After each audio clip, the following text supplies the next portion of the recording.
남편의 마지막 여자, 아들의 아내였다. 챕터 1. 마지막 숨의 고백. 병실의 형광등은 차갑게 빛났다.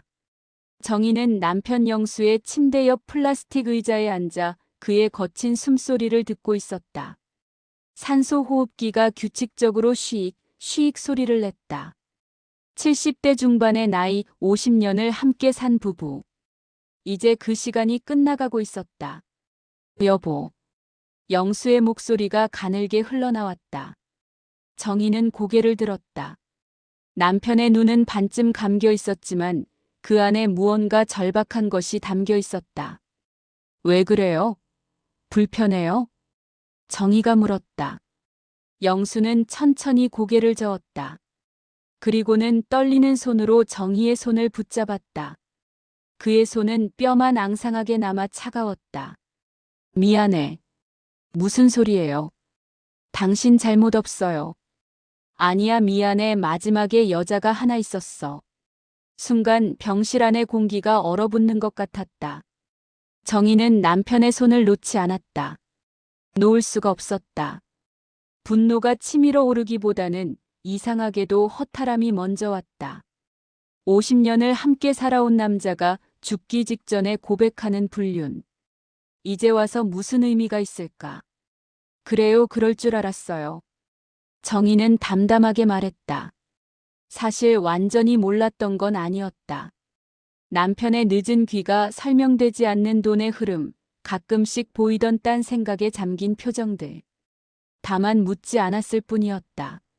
하지만 영수의 다음 한마디는 정희의 심장을 멈추게 했다. 그 여자는 우리 아들 며느리야. 정희의 입에서 헛숨이 새어나왔다. 며느리. 수진. 아들 민호의 아내. 3년 전 이 집안으로 들어온 차분하고 단정한 그 여자. 뭐라고요? 미안해, 정말 미안해. 영수의 목소리는 점점 작아졌다. 그리고 그의 손에서 힘이 빠졌다. 정희는 남편의 손을 꽉 쥐었다. 하지만 영수는 더 이상 말하지 않았다. 그의 눈은 감겼고 산소 호흡기의 소리만이 병실을 채웠다. 정희는 그 자리에 얼어붙은 채 앉아 있었다. 머릿속이 하얗게 변했다. 며느리. 수진. 그 여자와 남편이. 간호사가 들어와 모니터를 확인했다. 그리고 조용히 말했다. 혈압이 많이 떨어졌습니다.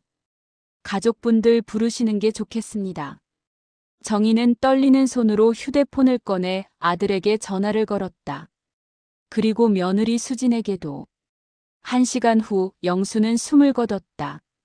아들 민호가 아버지 라고 외치며 울부짖을 때 며느리 수진은 침착하게 서 있었다. 그녀의 얼굴엔 눈물 한 방울 없었다. 챕터 2.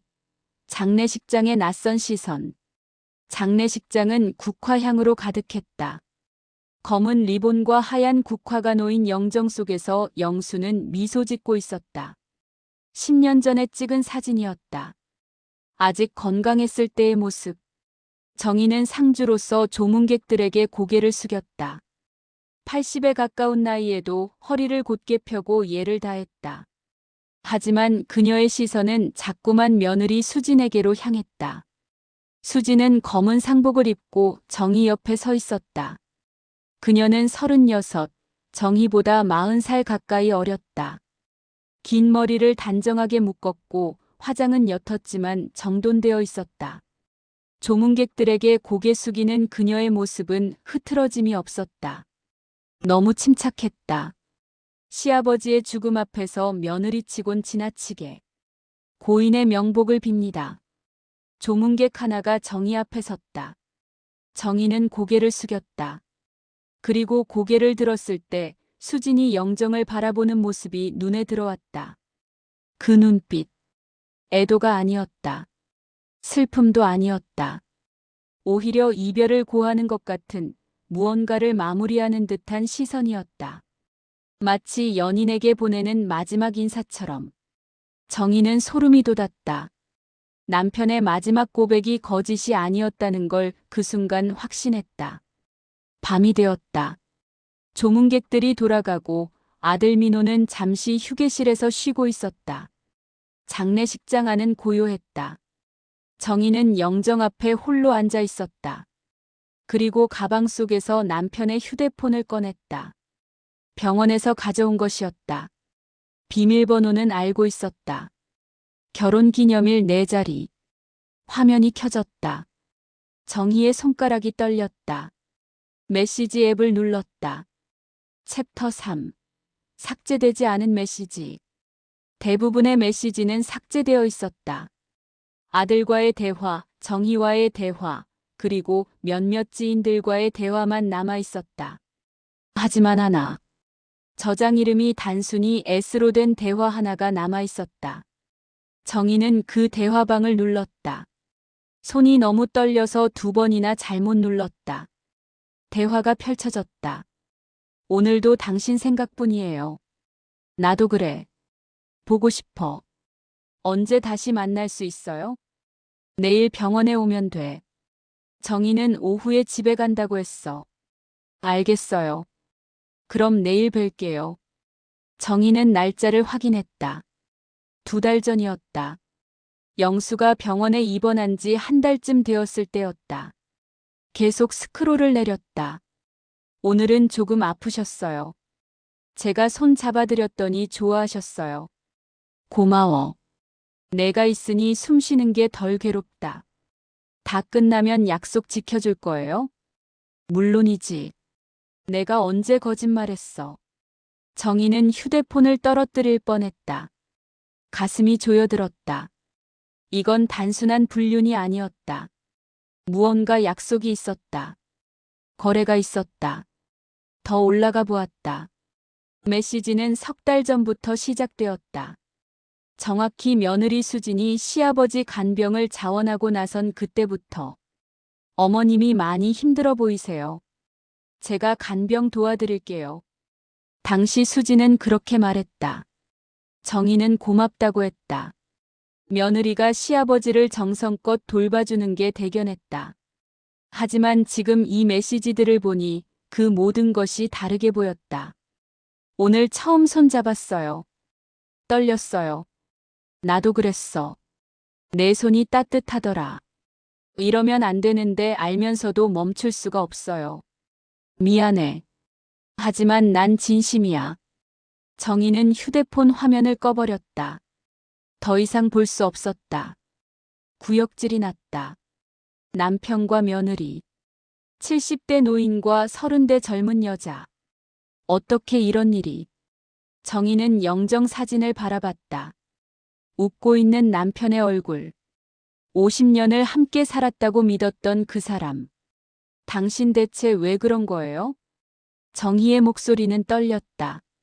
하지만 영정 속 남편은 대답하지 않았다. 챕터 4. 며느리의 2 얼굴.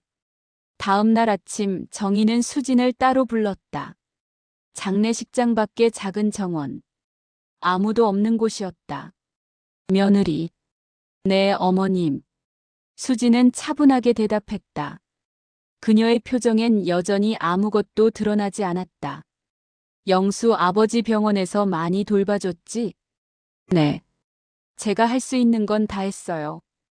고마워. 정말 고마웠어. 정희는 수진의 눈을 똑바로 바라봤다. 수진도 피하지 않고 정희를 바라봤다. 아버님이 많이 외로워 보이셨어요. 수진이 먼저 말을 꺼냈다. 외로워? 네. 혼자 계실 때 자주 창밖을 보셨어요. 그럴 때 제가 옆에 있어 드렸어요. 그래서 많이 의지하셨겠구나. 그러셨던 것 같아요. 제 손을 자주 잡으셨거든요. 수진의 목소리엔 죄책감이 없었다. 부끄러움도 없었다. 오히려 자연스러웠다. 마치 당연한 일을 말하듯이. 정희는 그 순간 깨달았다. 이 여자는 자신이 한 일을 죄라고 생각하지 않는다는 것을. 그게 며느리가 할 일이었을까? 정희가 조심스럽게 물었다. 수진은 잠시 침묵했다. 그리고 말했다. 저도 잘 모르겠어요, 어머님. 하지만 아버님이 원하셨어요. 아버지가 원했다고. 네. 그래서 저도 어쩔 수 없었어요. 수진의 대답은 담담했다. 변명도 아니고 고백도 아니었다. 그저 사실을 말하는 것뿐이었다. 정희는 더 이상 물을 수 없었다. 목이 메었다. 이 여자와 남편 사이에 무슨 일이 있었는지 이제는 물어도 진실을 알 수 없을 것 같았다. 들어가자꾸나. 정희는 돌아섰다. 수진이 뒤따라왔다. 그 뒷모습을 보며 정희는 생각했다. 이 여자는 피해자인가 가해자인가. 챕터 5. 드러나는 거래. 장례를 치른 뒤 정희는 영수의 재산을 정리하기 시작했다. 통장과 서류들을 꺼내 확인했다. 그리고 이상한 점을 발견했다. 영수 명의의 적금 하나가 2달 전에 해지되어 있었다. 금액은 3천만 원. 적지 않은 돈이었다. 정희는 은행에 전화했다. 해지 당시 수령인이 누구였나요? 신분증으로 확인하니 박수진 씨로 되어 있습니다. 정희는 전화를 끊었다. 며느리. 수진. 왜 시아버지의 적금을 며느리가 해지했을까? 정희는 서류를 더 뒤졌다. 그리고 유언장 부속 문서에서 한 줄을 발견했다. 그 아이에게는 미안함이 크다. 이것으로라도 조금은 갚고 싶다. 정희는 손이 떨렸다. 그 아이. 수진을 말하는 것이 분명했다. 미안함. 무엇에 대한 미안함인가? 정희는 휴대폰을 다시 꺼내 삭제된 메시지를 복구하는 앱을 설치했다. 아들이 알려준 적이 있었다. 복구된 메시지들이 하나둘 나타났다. 당신 때문에 이렇게 됐잖아요. 미안해. 내가 먼저 다가갔어. 이제 와서 미안하다고 해서 뭐가 달라져요? 내가 책임질게. 약속해. 책임이요? 어떻게요? 내가 가진 거라도 줄게. 그걸로 새 출발해. 정희는 숨이 막혔다. 이건 사랑이 아니었다. 보상이었다. 거래였다. 남편은 며느리에게 무언가를 했고 그것에 대한 대가로 돈을 준 것이었다. 정희는 더 이상 읽을 수 없었다. 진실이 두려웠다. 챕터 6. 아들의 붕괴. 정희는 며칠을 고민했다. 아들에게 말해야 할까? 아니면 그냥 묻어야 할까? 하지만 결국 말하기로 했다. 아들도 알 권리가 있었다. 민호야, 엄마가 할 말이 있어. 저녁 식사 후 정희는 아들을 불렀다. 며느리 수지는 설거지를 하고 있었다. 뭔데요, 엄마? 내 아버지 돌아가시기 전에 엄마한테 고백한 게 있어. 고백이요? 정희는 깊게 숨을 들이쉬었다. 그리고 말했다. 여자가 있었대. 민호의 얼굴이 굳었다. 뭐라고요? 마지막에 여자가 하나 있었대. 그것도. 정희는 말을 멈췄다. 민호가 다그쳤다. 그것도 뭔데요? 수진이야. 내 아내. 순간 민호의 얼굴에서 모든 색이 빠졌다. 그는 벌떡 일어났다. 말도 안 돼요. 그게 무슨 소리예요? 엄마도 믿고 싶지 않았어. 하지만 정희는 영수의 휴대폰과 은행 서류를 꺼냈다. 민호는 떨리는 손으로 그것들을 받아들었다. 메시지를 읽는 민호의 얼굴은 점점 일그러졌다. 그리고 마지막 은행 서류를 보았을 때 그는 주저앉았다. 아버지 그리고 수진이. 민호는 머리를 감싸쥐었다. 정희는 아들의 어깨를 잡았다. 민호야. 엄마 그럼 난 아버지에게도 아내에게도 버려진 거예요? 민호의 목소리는 떨렸다. 정희는 대답할 수 없었다. 부엌에서 설거지 소리가 멈췄다. 수진이 나타났다. 그녀는 민호와 정희를 번갈아 보았다. 뭐 하시는 거예요? 민호가 벌떡 일어나 수진을 마주봤다. 당신 아버지랑 뭐 한 거야? 수진의 얼굴에 처음으로 동요가 일었다. 하지만 곧 평온을 되찾았다. 당신이 뭘 알아요? 뭘 알긴. 이게 다 뭐야? 메시지, 돈, 다.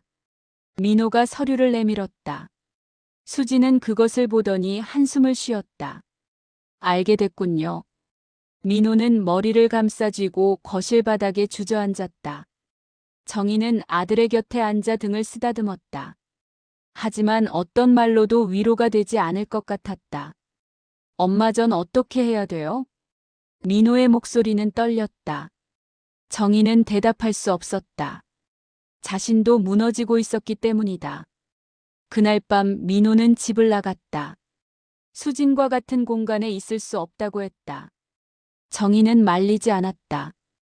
혼자 남은 정희는 거실 소파에 앉아 천장을 바라봤다. 형광등 불빛이 눈부셨다. 50년. 반평생을 함께 산 남편이 마지막에 남긴 것은 배신이었다.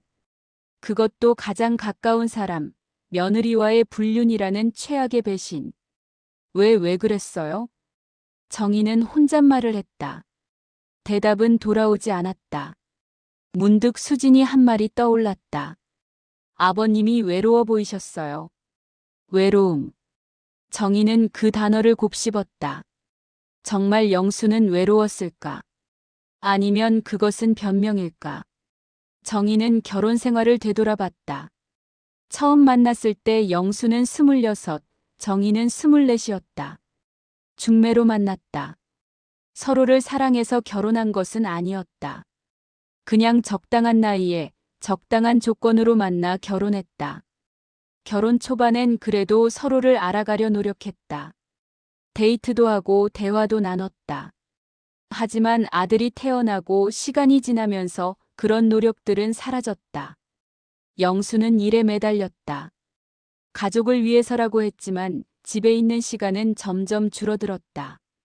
정희는 아들을 키우며 집안일에 매달렸다. 두 사람은 같은 집에 살았지만 마음은 점점 멀어졌다. 언제부턴가 대화가 줄었다. 아침에 밥 먹어, 저녁에 들어왔어 정도가 전부였다. 서로의 하루에 대해 묻지도 말하지도 않았다. 정희도 외로웠다. 하지만 그게 결혼 생활이라고 생각했다. 모든 부부가 다 그렇게 사는 거라고.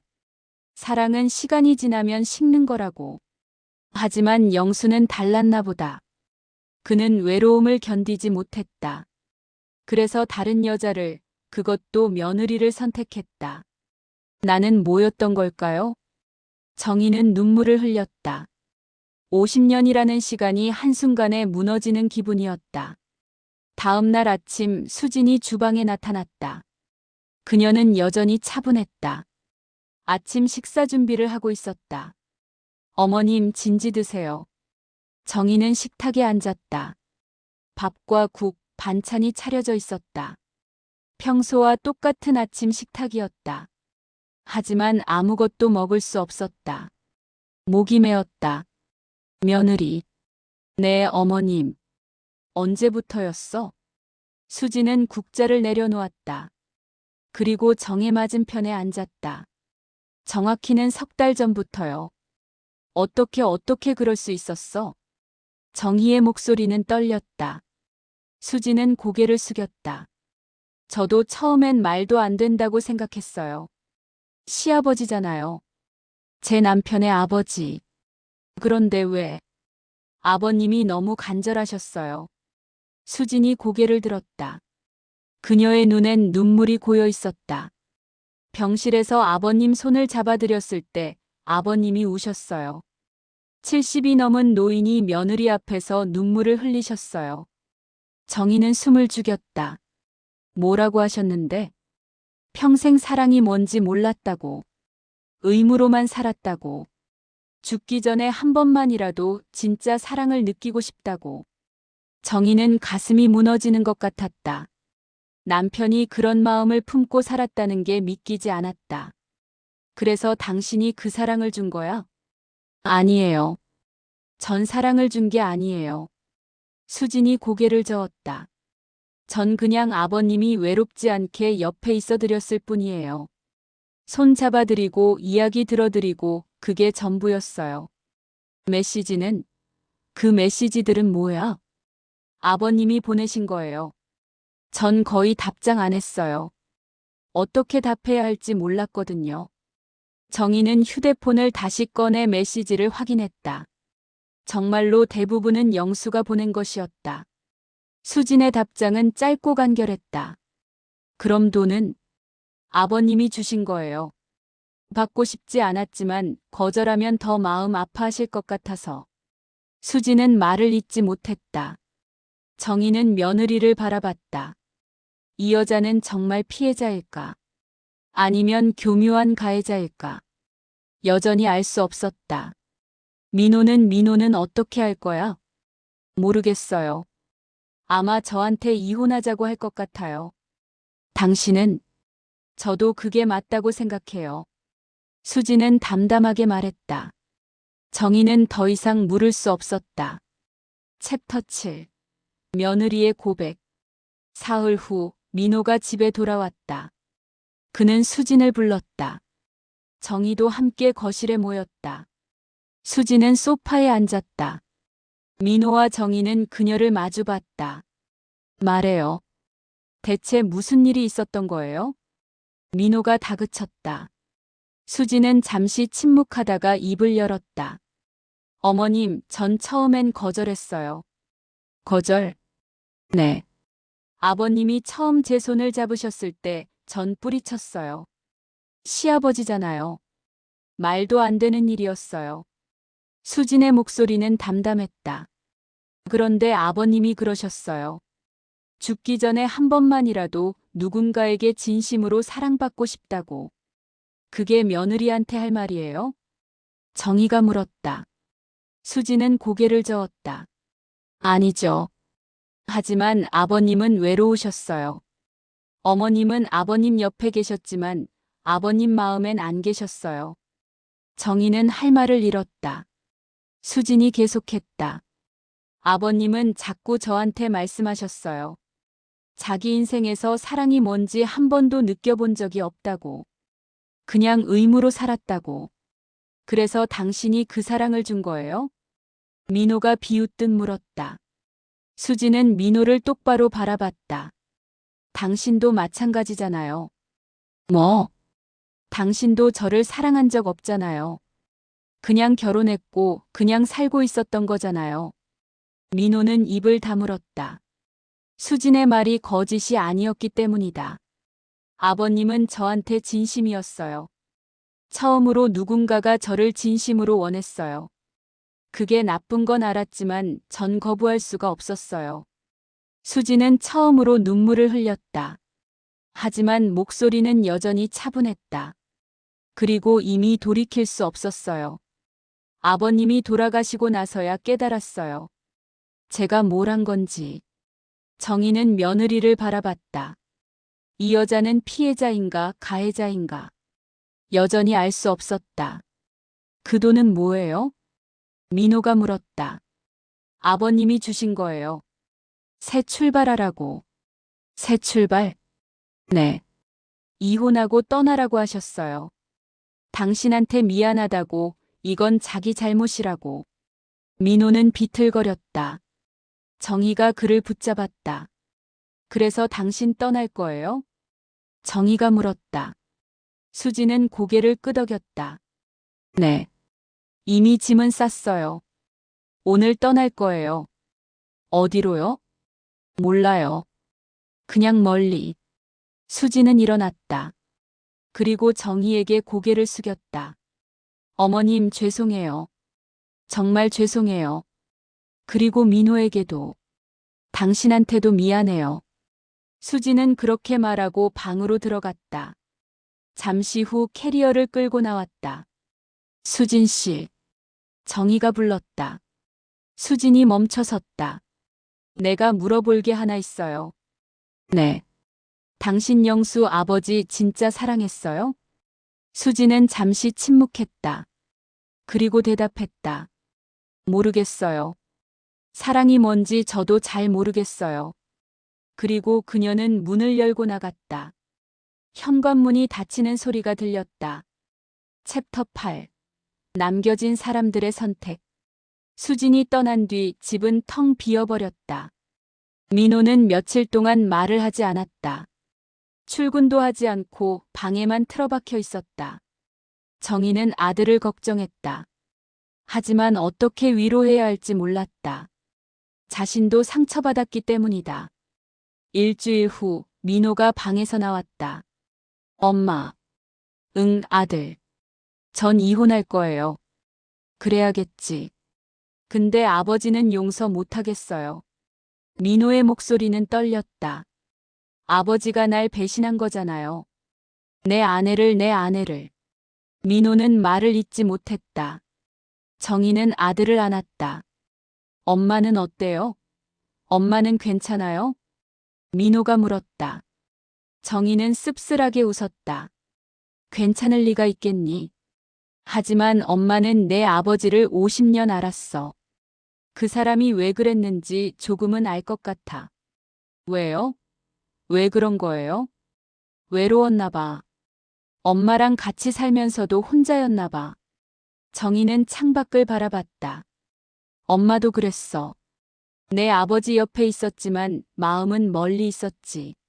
사랑보다는 익숙함으로 산 거야. 그래도 그렇다고 며느리를. 맞아. 잘못된 거야. 용서할 수 없는 일이지. 정희는 아들의 손을 잡았다. 그래도 민호야, 너는 그러지 마. 누군가를 사랑하게 되면 진심으로 사랑해. 외롭다고 익숙하다고 대충 살지 말고. 민호는 고개를 끄덕였다. 한 달이 지났다. 민호는 이혼 절차를 밟기 시작했다. 수지는 연락이 두절되었지만 서류에는 도장을 찍어 보냈다. 변호사를 통해 전달된 편지에는 단 한 줄만 적혀 있었다. 정말 미안합니다. 민호는 그 편지를 찢어버렸다. 하지만 밤마다 술을 마셨다.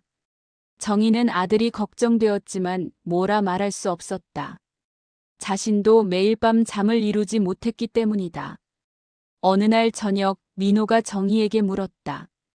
엄마는 아버지 용서했어요? 아니. 정희는 단호하게 말했다. 용서 못해. 평생 용서 못할 거야. 그럼 왜 아버지 사진을 그대로 두세요? 그건. 정희는 말을 멈췄다. 자신도 정확히 알 수 없었다. 왜 남편의 영정을 치우지 못하는지. 미워하는 것과 기억하는 건 다른 거야. 정희는 조심스럽게 말했다.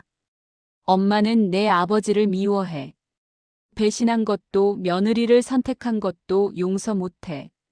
하지만 그렇다고 50년을 함께 산 시간까지 지울 순 없어.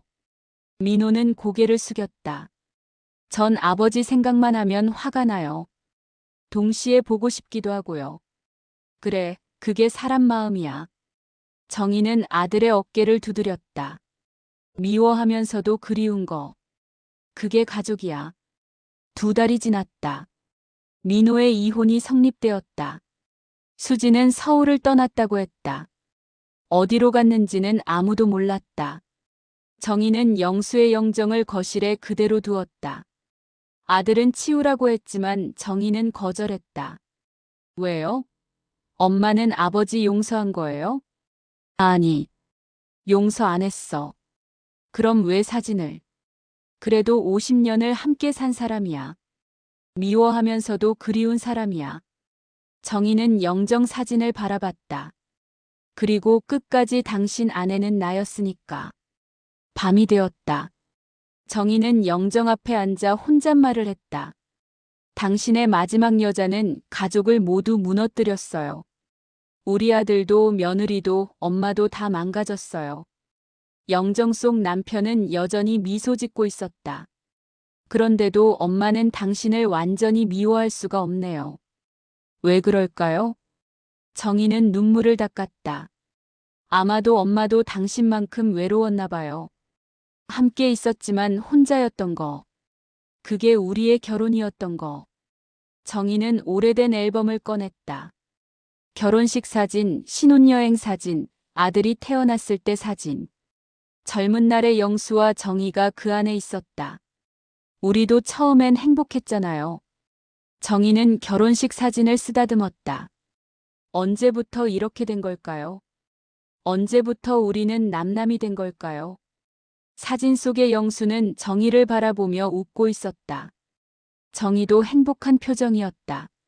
하지만 그 행복은 언제 사라진 걸까? 당신이 외로웠다고 했죠. 엄마도 외로웠어요. 하지만 엄마는 참았어요. 그게 결혼이라고, 그게 어른이라고 생각했어요. 정희는 앨범을 덮었다. 근데 당신은 못 참았네요. 그래서 더 어린 여자를 찾았고, 그것도 며느리를. 정희의 목소리는 떨렸다. 엄마는 당신이 밉고 원망스럽고 동시에 불쌍해요. 50년을 함께 살면서도 사랑을 몰랐다니. 그게 얼마나 외로웠을까. 정희는 자리에서 일어났다. 그리고 창밖을 바라봤다. 밤하늘엔 별이 반짝였다. 도시의 불빛 속에서도 몇 개의 별은 보였다. 당신도 이제 저 별 중 하나가 됐겠죠. 외롭지 않은 곳에서 쉬고 있길 바라요. 정희는 마지막으로 영정을 돌아봤다. 세상은 여전히 돌아가고 있었다.